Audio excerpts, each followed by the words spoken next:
Hello friends, Shashi Agarwal channel के अंदर मैं doctor Shashi Agarwal welcome you all. BCom first year का जो सेशन है वो स्टार्ट हो चुका है। और बीकॉम फर्स्ट ईयर को मैं टीच करती हूँ प्रिंसिपल्स ऑफ इकोनॉमिक्स। तो इस सेशन के अंदर I will be welcoming the BCom first year. और उसी तरह क्या है कि I will be sharing the syllabus के बीकॉम फर्स्ट ईयर जो बच्चे पंजाबी यूनिवर्सिटी पटियाला से बीकॉम कर रहे हैं। तो पंजाबी यूनिवर्सिटी के अंदर जो रेगुलर बीकॉम है उसका सिलेबस क्या है, that I will be sharing with you.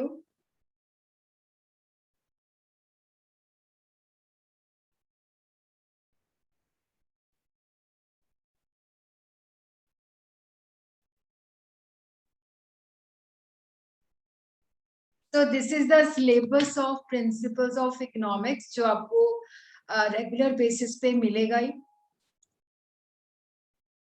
This is the syllabus for BCom first sem, that is for the session 2021 and 22, जिसके अंदर जो कॉलेजेस हैं या कैंपसेस हैं जो पंजाबी यूनिवर्सिटी पटियाला के साथ एफिलिएटेड है। मैं काम करती हूँ पंजाबी यूनिवर्सिटी पटियाला का जो साउथ कैंपस तलवंडी साबो के अंदर सिचुएटेड है, डिपार्टमेंट ऑफ बिजनेस स्टडीज के अंदर। तो वहां पे मैं बीकॉम के बच्चों को प्रिंसिपल्स ऑफ इकोनॉमिक्स टीच करती हूँ। तो डेफिनेटली वो मैं आप लोगों के साथ भी शेयर करूँ। और ये मेरी ऐप जो है एडुसम ऐप जो है जिसके अंदर काफी सारा free study material principles of economics, law का और कंप्यूटर एप्लीकेशन का आपको अवेलेबल होगा। तो आप इसको गूगल प्ले स्टोर से बड़ी आसानी के साथ डाउनलोड कर सकते हो। Link I will be sharing in the description box. जो सिलेबस है that is divided into two units, section A section B, और we could say it is unit 1 और यूनिट 2। तो जो हमारा सेक्शन है that starts with the consumer behaviour, जिसके अंदर यूटिलिटी अप्रोच, जिसके अंदर we will understand the law of diminishing marginal utility, law of equi marginal utility and law of consumer equilibrium with the cardinal utility analysis. Indifference curve approach, जिसके अंदर we will understand indifference curve, ordinal utility analysis approach, consumer equilibrium with the help of indifference curve, and the price effect, income effect, and the substitution effect. Then we will study the law of demand. Then we will also understand कि law of demand को हम किस तरह से drive कर सकते हैं on the basis of utility analysis and the basis of indifference curve analysis. Then there is the elasticity of demand concept and the methods of measuring the price elasticity of demand. तो इसी के साथ ही क्या है कि हमारा unit 1 जो है, यूनिट 1 के अंदर इतने सारे चैप्टर्स हैं।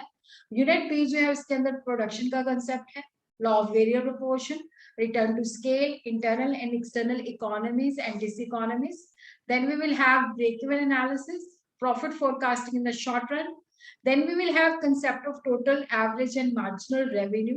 But इसके अंदर क्या है कि जैसे मार्केट स्ट्रक्चर्स दिए हुए हैं, प्राइस डिटर्मिनेशन अंदर परफेक्ट कंपटीशन, मोनोपोली, मोनोपोलिस्टिक, तो वो आपको तभी समझ में आएगा जब मैं आपको कॉस्ट कंसेप्ट्स के बारे में भी बताऊं कि कॉस्ट के जो ग्राफ्स हैं तो वो भी हम लोग करेंगे, चाहे वो सिलेबस का पार्ट नहीं है, बट उसके बिना काफी सारी चीजें हम अंडरस्टैंड नहीं कर पाएंगे। तो कॉस्ट का चैप्टर जो है that is not a part of your syllabus, but still वो आपको करवाया जाएगा। तो उसी तरह elasticity of demand, isoquant techniques and producers equilibrium, और price determination under perfect competition, monopoly, monopolistic competition and oligopoly. इसके अंदर भी क्या है कि मार्केट का चैप्टर भी जैसे आपको स्पेसिफिकली नहीं है, बट मार्केट जो स्ट्रक्चर है कि किस तरह से हम डिफरेंट मार्केट स्ट्रक्चर्स के अंदर प्राइस डिटर्मिन करते हैं, तो मार्केट के बारे में भी आपको बताया जाएगा। उसी तरह सजेस्टेड बुक्स जो हैं as per your syllabus, ML Seth principles of economics आप रेफर कर सकते हो, स्टोनियर एंड हेग रेफर कर सकते हो, एमएल जिंगन रेफर कर सकते हो, इवन उसी तरह ही कल्याणी पब्लिशर की आप लेखी की बुक भी जो है उसको भी रेफर कर सकते हो, प्रिंसिपल्स ऑफ इकोनॉमिक्स। और उसी तरह क्या है कि टीआर जैन की जो बुक है VK publication principles of economics, उसको भी आप रेफर कर सकते हो। आपका जो पेपर है वो 100 मार्क्स का होता है। 30 मार्क्स जो होते हैं वो इंटरनल असेसमेंट के अंदर होते हैं। वो आपका जिस भी कॉलेज या जिस कैंपस के अंदर आप स्टडी करते हो वहां पे आपको एमएसटी, जो 2 एमएसटी होते हैं, असाइनमेंट्स होती हैं, वहां से आपको 30 मार्क्स मिलते हैं। जो एक्सटर्नल पेपर आता है वो आपका 70 मार्क्स का आता है, और आपके लिए खुशी की बात है कि जो पास मार्क्स है दैट इज ओनली 35%। आपका जो पेपर का पैटर्न है उसके अंदर पेपर जो होता है आपका 3 सेक्शन के अंदर डिवाइडेड होता है, section A, section B and section C. तो ये टोटल पेपर जो है 70 मार्क्स का है। सेक्शन ए के अंदर से आपने 4 क्वेश्चन करने, सॉरी, सेक्शन ए में 4 क्वेश्चन होंगे जिसके अंदर से आपने 2 क्वेश्चन करने हैं। सेक्शन बी के अंदर भी 4 क्वेश्चन होंगे जिसके अंदर हमने 2 क्वेश्चन करने हैं।